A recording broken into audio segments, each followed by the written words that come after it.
అన్నయ్య అన్నావంటే ఎదురవన, అన్నిపై ఉన్నావంటే నిదరవన, కలలే కన్నావంటే నిజమై ముందుకి రానా, కలతై ఉన్నావంటే కథలవన.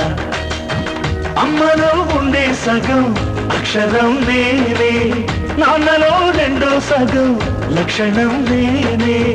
అమ్మ తోడు నాన్న తోడు అన్నీ నీకు అన్నే చూడు, చెల్లిపోని బంధం నేనమ్మా చిటి చెల్లెమ్మా, వెళ్ళిపోని చుట్టం నేనమ్మా.